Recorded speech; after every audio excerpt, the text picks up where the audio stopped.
When I started, I went to an economic development organization. I asked for a $50,000 loan. They gave me a $25,000 loan. They took a mortgage on my house and on my mother's house, and the closing costs were like $6,000 of that $25,000. Whoa. What I did find is that there were other business owners. Actually, in that time where I was applying for the $50,000 loan, there was another person, a man, who had applied for a $50,000 loan, and they gave it to him. And it was very much like a handshake kind of deal, is what it seemed like to me at the time. And I definitely felt that. Like, I felt the impact of that. Yeah. That's not an uncommon story at all. Welcome to Seriously Catherine, a self-confidence podcast for women who want to be taken seriously in the world of business. Here's your guest host. Welcome to today's episode of Seriously Catherine. I am your guest host, Noa Simons, founder and CEO of GoodBread, and also the president and CEO of the Upstate Capital Association of New York. I will be joined today by my good friend, Heidi and Noa, who is an expert in all things small business and access to capital. She and I are going to talk about different aspects of capital and hopefully demystify some of the dynamics for you small business owners who are listening. But first, here's my hot take. All right, my hot take for today is that upstate New York is actually a great place to start and grow a business. And I would say some people might disagree with that subject. I think New York has gotten a bad rap for being a place for small business, but there are a lot of people working on changing a bunch of those different dimensions. And one of the greatest examples of this is 43 North in Buffalo, the startup ecosystem in general. There's tons of capital that's available in both debt and equity for small businesses and high growth potential companies. I'll be in Buffalo in a couple of weeks to celebrate on the private equity side the community that is there and that is surrounding growth and change leveraging equity. And so you can check out the Buffalo Private Equity Summit if you're interested. I'll be there in person. And if you have a disagreement on this hot take, I'd love to hear from you about challenges that you face in growing a business in this region. I think the more we can talk together about those things, the more we can help drive change. So would love to hear from you.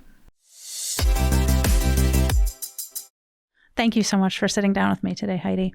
I know for business owners, particularly women, but I think business owners universally, access to capital is, it's a huge question. It mystifies a lot of people. And so I'm excited to have the opportunity to work on demystifying access to capital together with you because I know you're super knowledgeable about this topic. Yeah, I have to say you are one of my favorite people to work with in this space. And you're absolutely right. Like it confuses people, access to capital. I think you and I see a lot of times, or I'd be curious to hear your thoughts on this. You see people looking for capital in the wrong places, like small business owners looking for venture capital, or people who need venture capital looking for debt. And I think finding the right fit for people is oftentimes like the hardest part for them. That's 100% right. And I think there are a couple of reasons for it. I think that for one thing, there isn't a good source to go to say, here are all the options for capital. And if you are this, then you fit that. And actually, one of the businesses that I've designed, at least sketched out on paper, but haven't actually decided to build, is a tool exactly for this, where people can go and say, they could just talk to the screen, or they could type things in, or upload a business plan if they have it, but some sort of flexible interface for people to say, here's who I am and what I'm doing, and have that spit back. Here are the types of capital you could access. Here's some things and give them maybe percentage likelihood for getting them in some formula that we derived. And then, I think the step from that is making introductions and connections to actually where that capital could literally come from. So, figuring out the mechanics of that business is something I've thought about off and on a lot through my work with Upstate Capital, and less so in the work I'm doing now with GoodBread, because I'm pretty focused on making small business loans to Main Street business owners. But I would love to hear about your experience as a business owner, as, just what have your personal experience has been like around access to capital?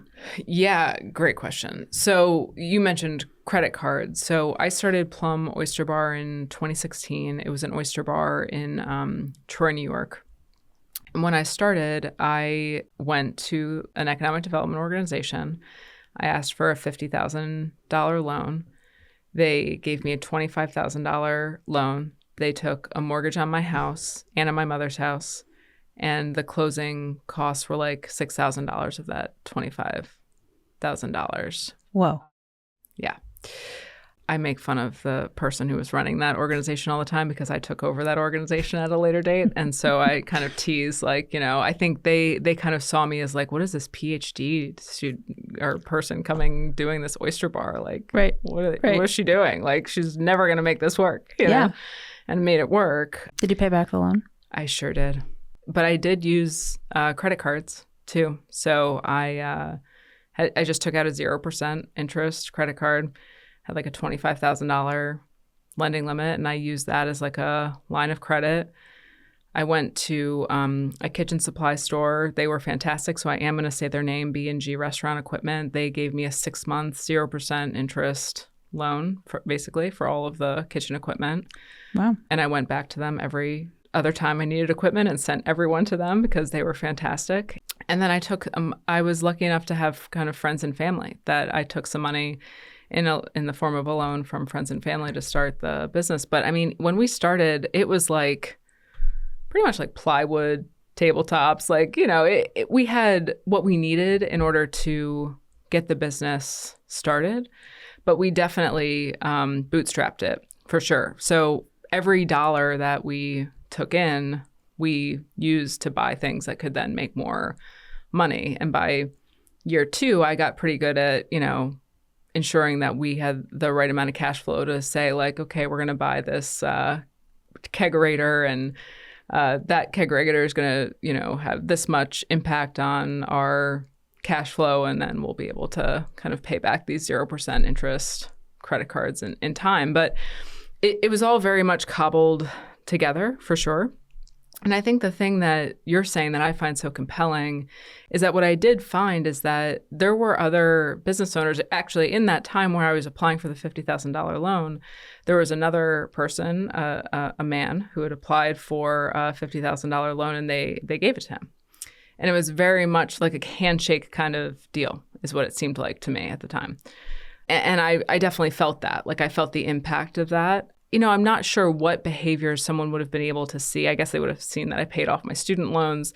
I guess they would have seen, a lot of other factors about me. But it definitely, it was very difficult to get the money to start and grow that business, for sure. Yeah. Yeah. That's not an uncommon story at all. Are there other situations where you have taken on outside capital for different things? I had an idea for a business that is actually how we met, Receipt HQ. Right. Yeah, That's right. So it was a software company. And when I was going through that process and pitching that, some people had offered to invest in that company. But I actually didn't think it would grow big enough to provide a return on the investment. So I actually gained a lot of credibility by saying no to people who said, oh, I think I would like to invest in that business. I said no, because ultimately it would not have produced, it just wouldn't have produced a return in a way that I would have been comfortable with. Yeah, yeah. Well, as a pre-seed entrepreneur with a software business, I can understand the fear there. Yeah. So I totally appreciate that. And I understand why that buys you more credibility with people who know you. Yeah. And then in terms of like just watching people who were starting their own business or who were growing their business, I think I saw very much what you saw at the SBDC, right? A lot of times we require these business plans, for instance, to take out capital. There's actually, and David Brown, the chair of Upstate Capital, actually shares this fact a lot, which I like, so I'm stealing, which there's this Babson study that shows that there's an inverse correlation between somebody doing a business plan and the successful growth of their business. And that's because business plans kind of narrow you into Like you're only going to hit whatever you wrote in your business plan, right? So one of the best things I think we can do to kind of change a little bit of the lending landscape is something that I teach my students, which is, you should do marketing plans. You should do customer discovery reports. You should do all of these things that are open-ended, that are truly, they can show you how big the business is going to be, can get cash flow projections, that kind of thing, but they're more open-ended than a business plan with set growth projections, which are really limitations. That's an interesting perspective, because one of the things that I like to talk about is what fundamental assumptions are you making about your business, and how does that translate into an economic model that makes sense for you to make a case to either a bank or a private capital investor, depending on the type of business that you're building. Yeah. And then the other thing I think is just getting creative with capital sources. I mean, I tell that story about how I was cobbling together money to start Plum Oyster Bar, but most businesses are trying to figure out exactly how to cobble things together at first, which then ultimately will probably either get refinanced if it's debt, or we'll get, there'll be another round if it's equity. And things will get a little sorted out. But I think being aware of the foundations that you're setting, knowing that you're going to have to probably cobble things together a bit at first, but making sure that that foundation is really solid, right? That you're not messing anything up on your cap table if you're raising equity, or that you're not, doing something with your legal documents that you shouldn't be doing. Yeah. Having that foresight.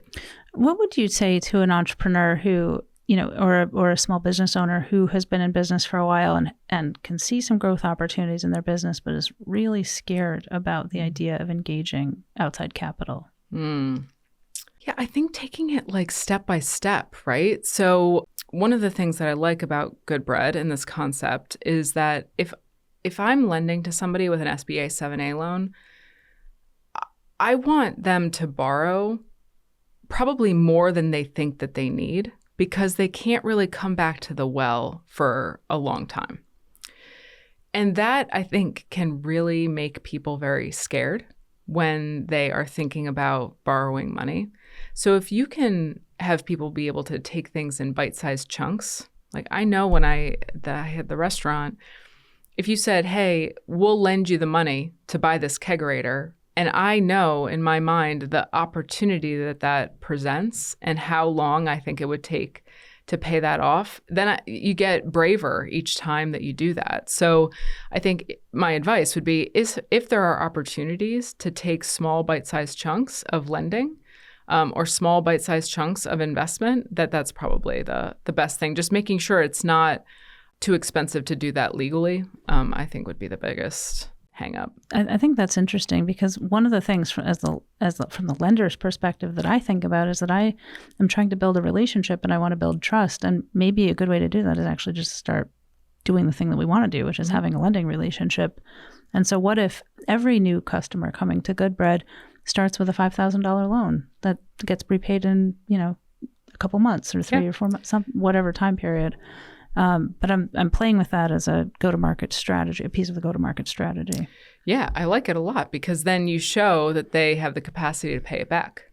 Well, it's character and capacity, and it's like building them. It's building muscles, right? Mm-hmm. Like you're building the muscle of I take some money and I pay it back, and I figure out how to use it and see what kind of flexibility that gives me. But then that unlocks, more potential growth and some interaction that is net positive to the planning and the orientation, the strategy that has to go into building the business.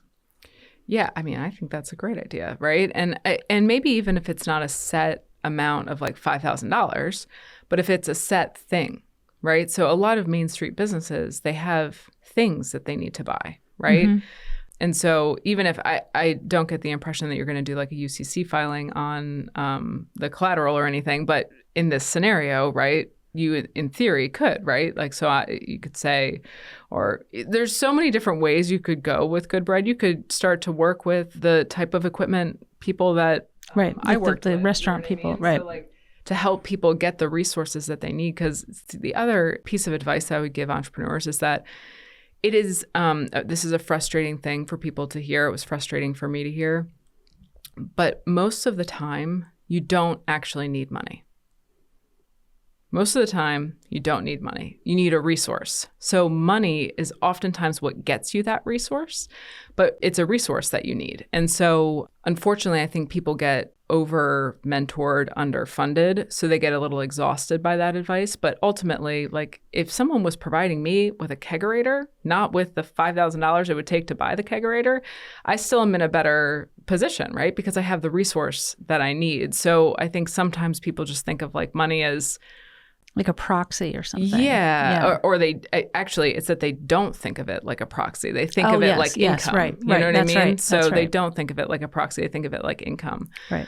Well, and if they could think of it as a proxy and then take the proxy out and just get the thing that they need. Yeah. Totally. Absolutely. And I think that a lot of economic development resources, a lot of not-for-profit resources try to provide what entrepreneurs need, sometimes more successfully than others. But ultimately, I think finding some type of resource that can really get you where you need to be is much better than finding money that you then have to spend on a resource. Interesting. That's interesting. That might be a hot take too. I know. I got a lot of hot takes today. I would expect nothing less. Yeah. Do you want to talk about GoodBread, though, just a little bit and how GoodBread fits in? Because there is access to capital with GoodBread, my understanding of it. No, we will be very shortly a small business lending company. We have raised nearly $1 million, and some of that will go towards our initial loans, which we hope to make in November. So we're definitely on the path. We've got an MVP coming out at the end of October. A big part of the reason for me to do this podcast is to find people who want to join me in this journey and be my beta users and my initial lendees and customer partners to help build a business that really fits what the community needs. Yeah, and I think, so I know you're going to give a hot take later. So I have a hot take, which is that pitch competitions are actually somewhat disastrous for helping people get access to capital because it shoehorns all business owners into kind of this pitching mentality where they're pitching in almost like a venture setting because that's how they're taught to pitch. So I'd be curious to hear how entrepreneurs are going to pitch themselves in GoodBread. Like, what does that look like? And how is that different? Oh, yeah. That's interesting. I wonder how many business owners have thought about pitch competitions because, we have these different segments of our audience and different kinds of people we have worked with. And so within GoodBread, we're talking about Main Street business owners who've been in business for a year or two or longer, who have probably 6 figures of revenue already, who are, they're looking to open a second location or they're looking to add some inventory for a big event they have coming up or various growth scenarios for Main Street businesses. And these aren't the kinds of people who have startup ideas where they're trying to get visibility and build, energy and enthusiasm around what they're doing and get access to capital for them. So I think our lens is slightly different, but I like your hot take on pitch competitions. I've had a lot of, as you know, I run one for entrepreneurs, and I've worked actually really hard in that competition to facilitate people becoming better at communicating the key important aspects of their business concept or their operating business efficiently. Mm-hmm. But it's not the same thing as being great at sales. And in fact, when we are coaching the judges to evaluate candidates and evaluate competitors, we are asking them to not factor in the sort of salesy, it's really hard not to, right? Because we all have our biases and all have the things that we lean towards. And, people who are exciting, salesy kinds of people are, exciting to watch and energizing.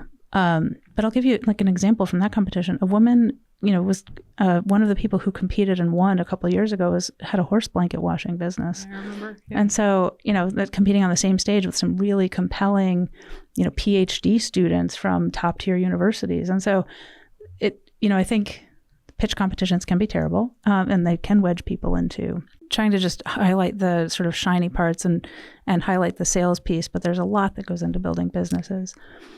Within GoodBread, we're not looking at people that way. So we're looking, I would say it's more akin to a traditional lending model where we're factoring in character, behavior, and getting to know people within the context of their communities. Yeah, I think you and I have talked a lot about like acquisition entrepreneurship and commercialization of academic technology and all of these different ways that someone can be an entrepreneur. And, I've been guilty with my own students of having them pitch all the time. But actually what I did this year is because New York State Business Plan Competition has that executive summary and actually the slides. And so that's how they're going to end the semester, is with putting their business into New York State Business Plan Competition. And I actually think that those pitch slides do a great job of saying, it doesn't have to be high growth. It doesn't have to be, it doesn't have to be one specific type of business, like you're supporting entrepreneurship. Right. So, I think pitch competitions can be a source of capital, especially the one that I run for super early stage concept businesses. But, people who get on the pitch circuit, I think that's not really the target audience that we're talking to for GoodBread. I think it's an important audience, and I think it's important to, pros and cons to the pitch sort of scenario. But I think it overall is a good thing for entrepreneurship and for community. And I think the pitching, right? Like when I think about my time at the bank, people still had to come in with a pitch for us lending to them. There was still an element of a pitch, right? It was less contrived. Obviously, it was more of a conversation, a one-on-one. So how is GoodBread gonna do that at scale? Yeah, that's a great question. We're literally talking about that now with our development team of how do we recreate the loan officer interview in a virtual environment. And so that's top of mind, and I think going to be a key differentiator in our application process compared to other solutions that people might find. But I think you're just touched on a thing that I was hoping to spend some time on today, which is your experience as a lender. Mm-hmm. So I'd love for you to just talk a little bit about the kinds of businesses you were looking at, what factors you were thinking about when you were approving or declining loans. Talk a little bit about the process. Yeah.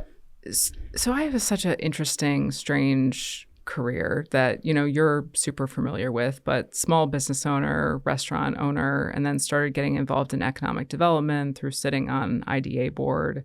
And then that brought me to Pioneer, where I served as the venture and growth banking relationship manager. And I was really tasked when I came in to Pioneer with how do you lend money to entrepreneurs?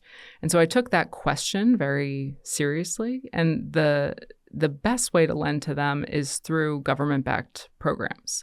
So 7As, 504s, and I think I don't want to get into the specifics of those, but there's Main Street lending. I ran the PPP program. So essentially anything that was able to get the deal done in a non-traditional way, I was ultimately responsible for at the bank. And that was not just federal programs. It was also local programs, like Albany has the Alltech Fund. There were a number of different things that we could tap into. One very upsetting statistic to me is that 80% of all revolving loan funds in the United States have never been lent out. And a reason for that is that a lot of times these revolving loan funds sit within local economic development agencies, and the people that sit on the boards to lend that money are often bankers. Because when do who do you go to sit on that board? Of course, you go to your local banker. But the problem with doing that is then bankers are putting a banking lens on all of these loans that are meant to be, not necessarily a lower bar, but a different type of lending. And so I guess my role there in the bank was really to do alternative-based lending. I mean, that's no better way to say that. And then to pair that with people who were also taking on investment, because that is something that I think can be confusing to lenders if somebody also has investors in their business. Yeah. One of the things that when I was prepping for this conversation, I think there's a lot of level setting that we could do today on what are the different types of capital, what are the different types of capital providers, what are the profiles of investments or capital deployment when people are going to actually write checks, what are their expectations, and focusing on the sort of key demographic for GoodBread. You're a small business owner, been in business for a while, see some growth opportunity. Like, should you talk to an angel investor? Should you talk to a venture capitalist? How do you know what bank to pick? Should you go to all the banks? Like, how much time do you have to dedicate to this? Mm-hmm. And I'm curious if you have sort of a a perspective on all of these questions, or want to riff on that a little bit? Yeah, I think, I mean, at base, I think the first question is, debt versus equity, right? So what I tell people all the time is if you are trading a portion of your company for money, that is the most expensive money you'll ever take. So you don't want to do that unless there is some compelling reason to do that, unless you have a very high growth company. And then finding the debt solutions, although that is individualized, I do think that there are some easy ways to start getting plugged into potential debt providers. So the first is those economic development organizations. I mean, that is a very underutilized source of capital. What I tell students all the time is the government wants you to start and grow a business. This blows their mind. They're like, what are you talking about? And I was like, I promise you, the government wants you to start and grow a business and will help you do that.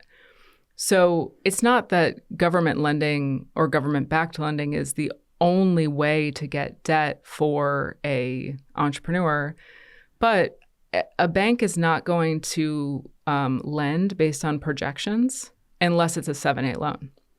And so startups, it is much easier to lend on projections with a 7(a) than it is to lend to a company who's in the red. Yeah, that makes sense. So I want to back up just to the beginning there, debt versus equity, to clarify for people who are not sort of real familiar with all these terms. Equity is when you're actually selling pieces of your business to an investor. And people do that in scenarios where they're taking on angel investors or venture capital or other forms of private equity, right? And on the debt side, there's a full spectrum of debt. And for high risk, higher or perceived higher risk opportunities, the government steps into or it has a lot of solutions that are potentially more cost effective, more feasible for small business owners compared to maybe taking private capital if they could get it. Or I mean, so with a 7(a), it's still the bank's capital. It's just there's a guarantee from the government. So there's a backstop. So banks are more willing to lend because there is this backstop of a SBA guarantee on the loan. But the bank still is going to have to perfect all the, it's still a bank loan and requires all the work of a bank. Why I'm interested in GoodBread is it seems like things can happen a lot faster from what you've described. So it can be a faster source of capital. And I would just love to hear about, how you're kind of seeing that fit into this landscape. And even just taking just banking and just venture, right? And then how does GoodBread fit into those two? And I know those are like super broad categories, but. Well, so we are going to be a small business lender. We are a small business lender. We are anticipating starting to make loans in the next couple of months. And so non-bank financial, lender, financial partner for small businesses compared to a bank. When I think about other companies like us, I think our biggest competitor is actually personal credit cards. And what I advise businesses before starting GoodBread is that you don't necessarily lean entirely on your personal credit for growing your business, because you may be artificially constraining the growth based on your own credit profile. But your business might be very creditworthy for credit that you're not accessing. And that, so optimizing for the business versus, looking, and of course it's a mix, right? You have to look at the owner, you have to look at the business, you have to look at where they are and where they're headed. At least that's the way we're thinking about it at GoodBread. I think, we are talking about taking a little bit more risk on the growth side. And the way we're underwriting that risk is through analyzing character and observing behavior, and then running analyses with the thesis that we can look at character and behavior of the borrower to significantly reduce the default rates. So that's the hypothesis in a nutshell. And how fast would someone be able to secure the capital from GoodBread? Yeah, that's a great because there's a speed component to it as well, right? Right. How long does it take to get a 7(a)? Oh, yeah. Oh, that's a long time. Yeah. Yeah. Like 90. I mean, not so there's there's SBA Express loans. There's also preferred lenders, but the shortest amount of time you ever saw an SBA loan. Shortest amount of time I ever saw it, 30 days. Yeah. And the longest? 9 months. Yeah. Okay. So with GoodBread, we're talking about, at least in the beginning. I mean, of course, ultimately I'd love to be able to do it like within a day or two. I will learn if that is possible. In this immediate, I think we'll be able to do pre-approvals pretty fast. And we will need to obviously verify the information that we're given. And there are a couple things that are going to be a little bit intensive, and there need to be a cycle back, certainly initially, as we work to understand the customers that we're working with. But I expect that we will be able to deploy capital within, 5 days. We'll be able to fund loans within 5 days. And I know this is a hard question, but, as you're thinking about this, I think when people hear that model, they think of these like predatory lenders, right? They think of, I actually can't think of any right now, but, and good thing, because I shouldn't say them on our That's podcast. What I was thinking too. Yeah. They're in my mind. Yeah, that's right. Not going to say them now. Yeah. So for those that's what I think a lot of people think of, right? Is they think of this predatory lending, but GoodBread is not that. Well, no, we will not be that. My whole ethos about this business is that we can build trust and we can have integrity and we can lend at fair rates. I think the concept of fair is a bit of a judgment. It's a bit of depends on your perspective. I would say we see rates as high as 90 to 400%, in terms of cost of capital for some of this predatory lending. I think there are a lot of companies that would not be described necessarily as predatory, but do have incredibly high rates of, average APRs of 60% and north. And so one of the North Stars for us is to be under the rate of credit cards. But still, sometimes I say, it might be 20%, it might be 22%. People are a little bit shocked at that. And I find that surprising, because when I look at the math from my perspective, I have the default rate, best in class at scale, 8% for small business owners. So that means 8 cents of every dollar, somebody's not going to pay back. So that has to go into the cost of pricing these loans. We need margin to run the business, right? We're taking on investors. We're a pre-seed company, and we have to operate the business and pay back those investors. So I'm modeling somewhere in 5 to 7% for that, depending on a couple of different scenarios. And then obviously the cost of capital. So we have to have a loan fund that we can deploy, and somebody has to fund that loan fund. And so getting free money would be great, but that's unlikely to be able to scale. And everything that we're doing with GoodBread, we want to operate at scale with as little human interaction as possible, partly because it makes it faster and more efficient for business owners, partly because it reduces bias in making lending decisions. And so we want to make access to capital much more available to people who have been historically marginalized in the finance system. And when you were at Upstate Capital, is that kind of where you first saw this problem of like Main Street not having the growth capital they need fast enough and, with the right underwriting? I mean, I see it all over, but actually 2 experiences kind of led me to this. One is I started a business. It was a food waste recycling company called Community Compost in New Paltz, where I live. And I went to the bank to apply for an equipment loan. And it took 30 days to get a declination. And I got declined at a bank it's a local community bank where I have, all of my accounts and my mortgage and everything. And I found that just shocking. I mean, it was really shocking, and it was a huge waste of time. So I found that personally really frustrating. The most precious resource for all of us is time. And so if people are wasting it going down these rabbit holes, that's just it's not fair. And I want to make the world more fair. The other experience that I had a bunch of years ago now was I spent about a year and a half as a small business advisor with the SBDC. When I first came back to the Hudson Valley, it was a good way for me to get to know the local community. And I had a lot of people come looking for capital, and we'd help them prepare business plans for banks. And so I got a sort of inside look at what that experience is like for a lot of different business owners.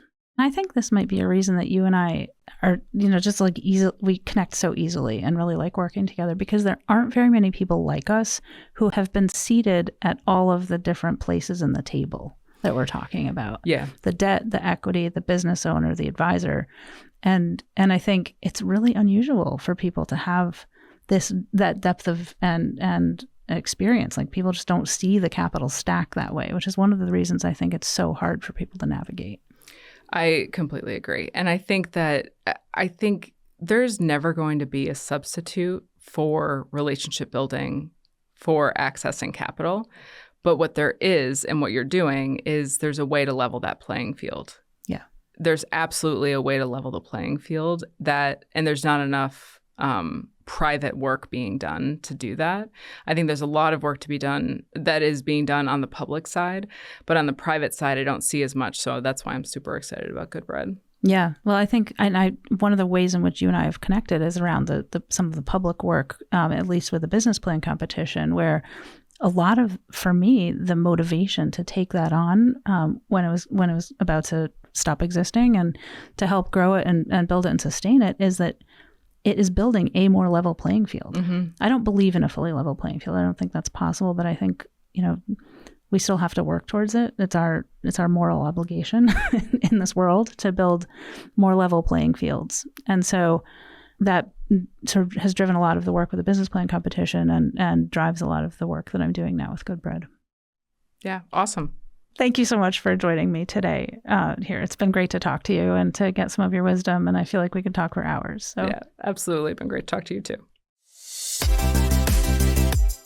It was so great to have Heidi here today talking about access to capital. I hope you all got a lot out of this conversation. I know for me, I thought her insight on putting the capital stack together, especially in the early days of building your business, I think she used the word cobbling. I think that's a really accurate way to portray the experience of a lot of people. And so thinking strategically and thoughtfully about that, ideally probably with some thought partners, is a good takeaway that I hope you all remember from this. Today's Saratoga Lifestyle section is brought to you by Saratoga Living After Hours. Do you have any experience with Gossip Girl? It was my guilty pleasure a few years ago. I binge watched it, I think maybe on Netflix. The woman who wrote Gossip Girl is going to be here in Saratoga on October 6th.